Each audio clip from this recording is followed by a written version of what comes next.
All right, guys, welcome back.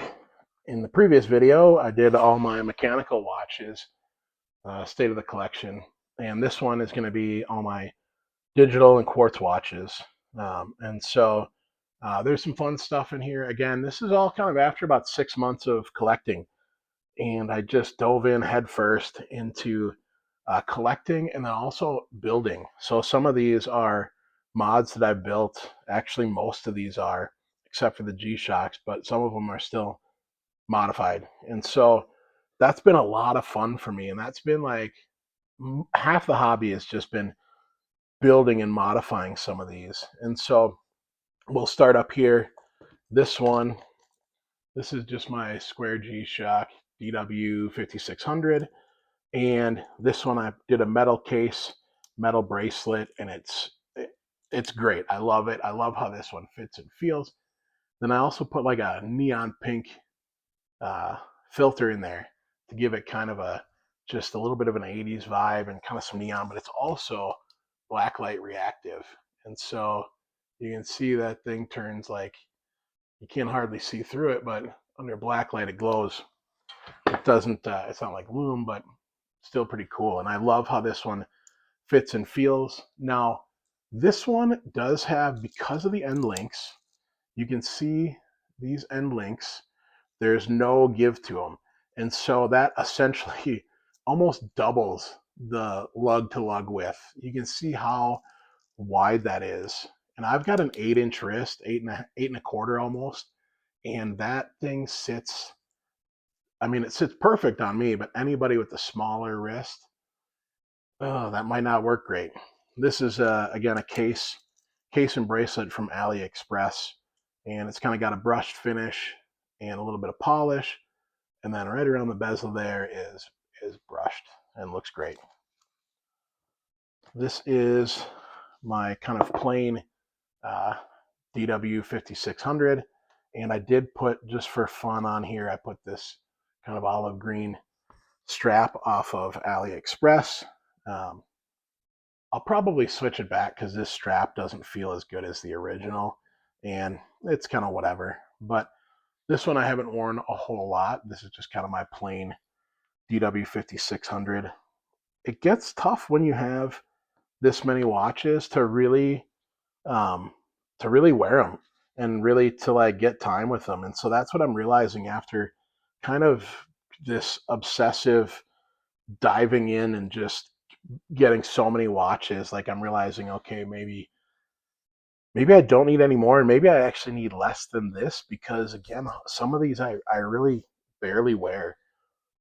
Now, this watch has got a special place in my heart, and this one is my oldest watch and really the first, what I would say, nice watch that I bought myself. And this is what model is this one? AWG 101. And this is a solar watch, and it's got analog hands. And this watch I bought in probably 2010, if I had to guess. And I wore it while I was working for Home Depot, and I wore it there and just wore it nonstop. This was my only watch. It's all I had, and it was a great watch. And then it kind of got put by the wayside, and I stopped wearing it. Certainly wasn't wearing it much, and it sat in a drawer. And I actually, when I started wanting to get back into watches, I pulled this out.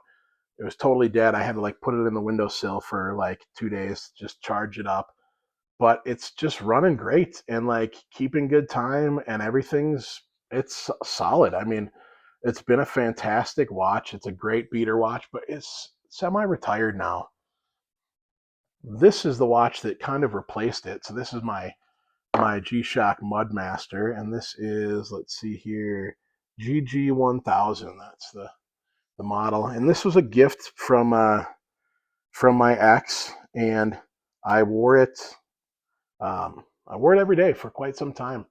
And again, then after a while, the battery had died, and I kind of just put it away. And so I didn't change the battery, and it kind of sat in a drawer for a couple of years until I decided I was going to get back into watches. And then I changed the battery, and I still wear this one a lot of times when I go out hunting or when I'm doing stuff. Um, when I'm doing outdoor stuff, because I do like that this has got that compass function and it's just a big, chunky, heavy duty watch. The band on this thing is great. It's better than all the other G-Shock bands. Like this thing is, it feels good. Now, you might notice I've got these little black rubber bands on here. And let me see if I can get these straightened back out. These I use because, well, whatever. This keeper slides up, and what would happen is then the end of the strap there would be loose. And so what I did is I put these little black rubber bands on there so that the keeper doesn't slide up nearly as much. It's got something to kind of catch it and keep it from, but you don't really see them, right? They're tucked under the band there, or under the strap. So again, this watch is great. Some maybe negative memories on who that's tied to, but that's okay. Not the end of the world. So this one, I haven't had this for very long, but this is kind of my new beater. And this is what is it again? It is the DW 9052. And I bought this watch after watching the Mad Watch Collector, and he recommended going out and getting one because I think he said they may be getting discontinued, or maybe already are. I think I got it for like $50, and it's just a great watch. It's got everything you need. You know, it's you're not going to see it now, but it's got the electroluminescence dial, so it's not just doesn't have like a little backlight on it. The whole dial glows, and what a killer watch! Like for $50, like you can't beat that. So that's kind of my new beater watch, and I do love it. I was wearing that one earlier today. I'll actually probably put it back on at some point. This one, all right. So this one, I've actually never worn, and my wife got it at an estate sale, and she got it for like $10. And I was getting into watches, and she said, "Hey, do you want me to grab this watch?" And I said, "Yeah, sure." And it's in pretty good shape. I cleaned it up. It's obviously been worn and loved, and probably this was their only watch for a long time. And this is they call it the Wave Scepter, and I believe this is an early version that had the where it would get a radio signal and do the atomic time. And this is the model GW300. And again, it's got electroluminescent backlight, which is near impossible to see, especially with my little light going. That's all right. But this is a cool watch. I don't know that I'll ever wear it. I may sell it at some point. I don't think it's really worth a whole lot. But again, it was cool that my wife saw it, thought of me, and it was a good deal. So that sits in the watch box. Now this right here is my F91W.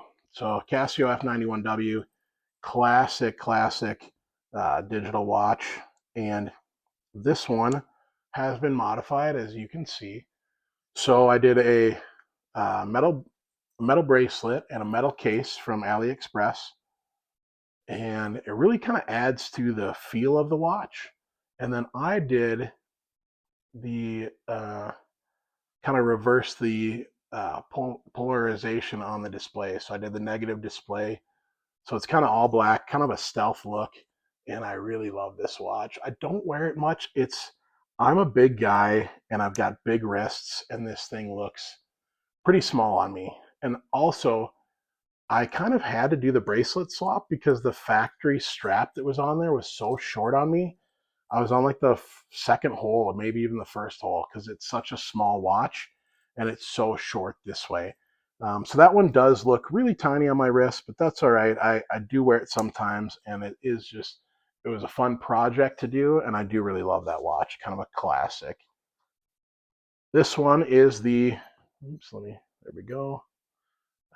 This is what is it called? The A168W, that's what that one is. And so this one is kind of similar to the F91W, a little bit different size. This one I did not do I haven't done a case swap yet, but I probably will. But I did do, again, that negative display. And so this one also has that electroluminescent backlight, which is really cool. Whole thing lights up, and now with the negative display, it will light up just the, let me see if I can, probably not going to show it, but it'll light up just the numbers. Yeah, it's not going to show up on the, with my light going here, but anyways, looks cool, and I love that negative display. It's maybe not the most legible thing in the world, but on this watch, you don't need it to be. That's all right.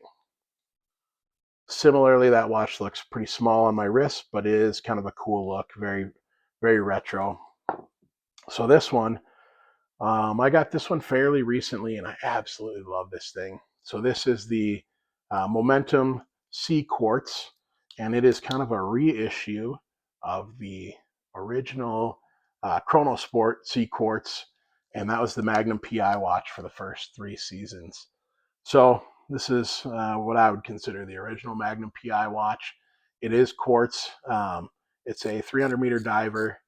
Got a great bezel on there. Listen to that. That sounds so good. It's nice and snug. It's not the easiest to turn because it is, oh, I went one too far. So let's get it back to where it needs to be so my OCD is okay. But this is a great watch, and it's got really solid lume. I love that orange minute hand. It looks good. I like the Jubilee bracelet. It just is such a, this is a great, just set it and forget it. Great for any sort of water activities, obviously, because of the water resistance there. And kind of that classic retro vintage look. Let's hit that lume a little bit. Yeah, you're not going to see it. I'll have to turn the lights off, but you can see those glowing.